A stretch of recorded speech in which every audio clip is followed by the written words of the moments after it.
Shana Tova, everyone.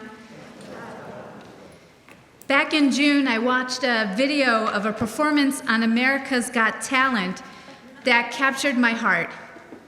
I think the reason Jane's audition has over 33 million views is because she sings to the vulnerability and the hope of this moment. As we think together about what it means to start a new year at a time of such uncertainty, let us open our hearts to Nightbird's song. Imagine with me a young woman walking onto stage wearing a black scoop neck t-shirt tucked into white jeans with holes in them. She is very thin with a short pixie haircut and a radiant smile. She's holding the microphone and she turns and faces the panel of 4 judges and the studio audience exclaiming, "I'm so happy to be here." And then one of the judges, Howie, opens with a series of questions. What's your name? My name is Jane, but when I sing, I go by Nightbird. Where are you from? I'm from Zanesville, Ohio. How old are you? I'm 30 years old. And what will you be singing for us tonight? I'm singing an original song called It's Okay. What is It's Okay about? It's a song about the last year of my life. Howie continues, and what do you do for a living? I have not been working for quite a few years. I've been dealing with cancer. Oh, sorry. It's okay. I'm okay. After a pause, another judge, Simon, tentatively interjects. Can I ask you a question? How are you now? Last time I checked, I had some cancer in my lungs, my spine, my liver. Wow. Howie responds, so you're not okay? No. Not in every way, no. Well, you have a beautiful smile and a beautiful glow. Nobody would know. Thank you. It's important to me that everybody knows I'm so much more than the bad things that happened to me. Nightbird closed her eyes and she walked a little closer to the microphone. She cues the music and begins to sing a song about her troubles and her doubts with this chorus. It's okay, it's okay, it's okay, it's okay if you're lost. We're all a little lost, but it's all right. It's okay, it's okay, it's okay, it's okay. If you're lost, we're all a little lost, but it's all right. Oh, it's all right if we're lost sometimes. Nightbird's last notes are met with thunderous applause and a standing ovation from the audience and judges. He sings much better than I do. And Simon is at a loss for words. If you know this show, he's never at a loss for words. He's trying to explain the power of her performance, especially after she so casually told everyone that she has cancer all over her body. Looking straight into the camera, Nightbird responds, "You can't wait until life isn't hard anymore before you decide to be happy." And then when Simon hits that golden buzzer, automatically advancing her to the next stage of competition, with golden confetti flying, we see in her face, we see in her very being what it looks like. Not to wait until life isn't hard anymore to decide to be happy. In the face of catastrophe, she responded with creativity, answering the crisis of cancer with an original song that touched the hearts of millions of people.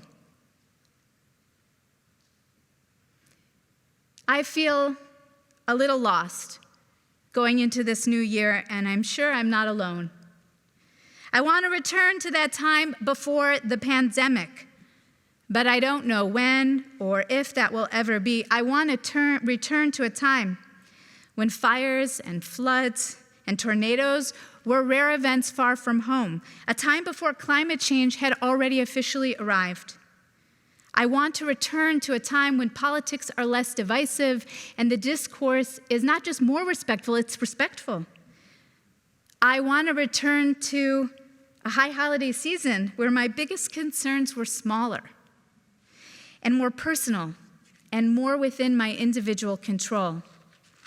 I think we're all asking the question, when will things go back to normal? We're closer this year than last year in the sense that many of us are gathered here again in Richardson Auditorium, singing together even if we're wearing masks, but many of us are also watching on the live stream at home, too concerned about our health or the health of a loved one to be here. We're in this in-between time and space, wondering, when will things go back to normal? It's okay, it's okay, it's okay, it's okay. If you're lost, we're all a little lost, but it's all right, it's okay, it's okay, it's okay, it's okay.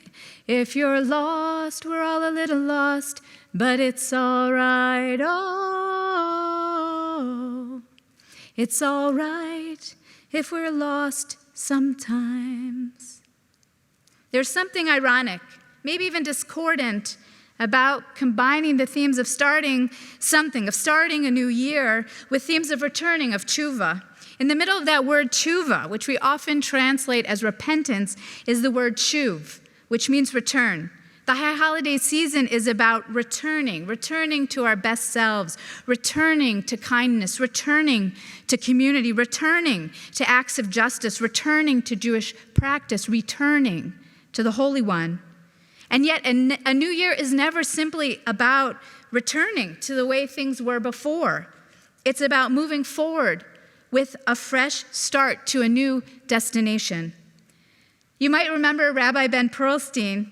A few years ago, he spoke to us about the duality that we find in these two opposite meanings of the word shana, the Hebrew word for year.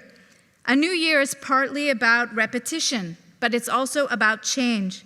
Anyone who has ever memorized vocabulary to learn a foreign language or names of the parts of the brain for a neuroscience exam knows that a certain type of learning comes through repetition. That's why in the V'ahavta prayer we sang this morning, when we talk about teaching our children, we say, V'shinantam levanecha. The language literally means we should repeat things until we learn them. The word for shana echoes the repetition of vishinantam, but also the change of shinui. Change is the opposite of repetition, but we also learn through change. When we wish each other Shana Tova, we're hoping for a year of repeating and changing. We're hoping for a year that is new and also connected to the past. I'm not really fully ready to hear what I'm about to say next, but I do believe it's true. The answer to the question, when will we go back to normal, is that we're not going back to the way things were before. Yes, I hope eventually we'll stop wearing masks and we'll be fully together again in synagogues and in schools and in theaters and in restaurants. We'll be able to travel between countries again without testing and quarantines and university regulations. But existentially, we will be different. As my colleague and teacher, Rabbi Ed Feinstein, taught at the Hartman Institute this summer, a catastrophe like this one changes us. A crisis like this reshapes us, and the question is, how does it reshape us? And where do we find the resources and the resilience to take us in that new direction? Here is Rabbi Feinstein's answer. This happens to be something the Jewish people has a particular genius for. The Jewish people manifests and demonstrates in the course of its 3,000-year history a particular genius for responding to catastrophe with creativity, for turning catastrophe into possibility, and turning crisis into opportunity. Once Rabbi Feinstein pointed it out to me, I was like Hagar in the wilderness. I could see a wellspring of inspiration and resilience I hadn't seen before that was there all along. I could see creativity in response to catastrophe everywhere in Jewish history and in our Jewish texts. Although we often emphasize the narrative of continuity, The one that asserts our authenticity as Jews comes from our ties to an unbroken chain of tradition, linking us to the stories of Abraham and Sarah we read on Rosh HaShana, and to the scapegoat released in the wilderness on Yom Kippur. There is another equally powerful, equally true narrative, and that's the narrative of discontinuity. Yes, the Torah readings on the high holidays are all about the narrative of continuity, but the prayers, so different from the worship in the days of the temple, exemplify the narrative of discontinuity. We all know there were moments in Jewish history that required reinvention of the core values and practices and institutions.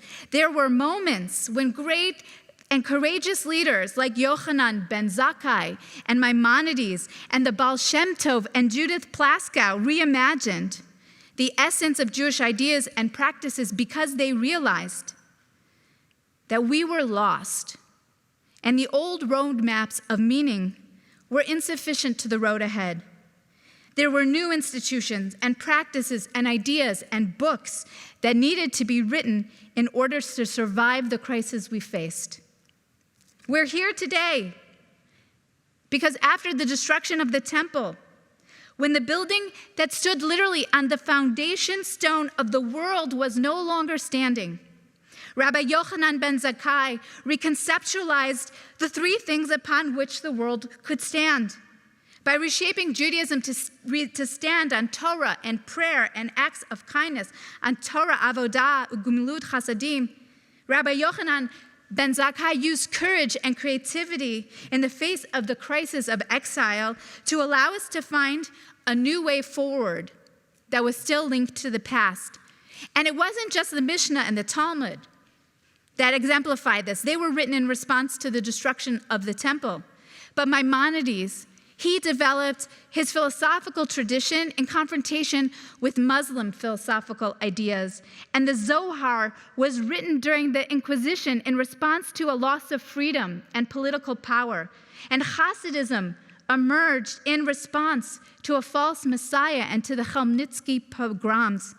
And Zionism emerged out of the failure of emancipation. As we start this new year, I want to celebrate this particular genius of the Jewish people, our ability to respond to crisis with new ideas and reshaped paradigms. Because in our shared history, we can find the courage, the resilience, and the creativity to respond to the challenges of our own times. We may be a little lost right now, but we've been lost before. And we've responded with imagination. We've been doing this for thousands of years, and I have faith we can do it again. I believe in the Jewish community's resilience and creativity. That's why I know we'll be okay. It's okay, it's okay, it's okay, it's okay. If you're lost, we're all a little lost, but it's all right, it's okay, it's okay, it's okay. It's okay if you're lost, we're all a little lost, but it's all right, oh, it's all right if we're lost sometimes. Pirkei Avot, the Ethics of the Fathers, teaches, Kol Yisrael yesh lahem chelek le'olam haba. All of the people of Israel, each one of us, not only in this room, but all the Jews around the world, we have a portion in the world to come. And how do we claim that portion in Olam Haba? By having the audacity and the courage to claim our place in the lineage of a people who has always been more than the bad things that happened to us. To make our legacy not only one of continuity, but also of discontinuity, of renewing our days as of old. We earn chelek le'olam haba when we plan a future using our collective creativity, when we reimagine Jewish life and life on this planet. I think sometimes the fear of being lost, of being unseen, prevents us from finding a new destination. And I know that I don't have the courage or the ability to do this alone. But I also know I don't have to venture into this new year alone. I look around at the people in this room and I think of all the people watching us on live stream, and I know that I am surrounded by some of the best hearts and minds in the country. Maybe that's why we gather in community to face a new year, so that we can strengthen our collective resolve and spark ideas off of one another. Then, maybe then, instead of asking when will things return to normal, we can ask the more important question: when will we reshape the way things ought to be? Starting now, starting this year. Hashivenu Adonai elecha v'nashuva. Return us, Adonai, to our highest aspirations, and we shall return. Chadesh yamenu kikedem. Renew our days as of old. Renew our days as we go forward. Shana Tova.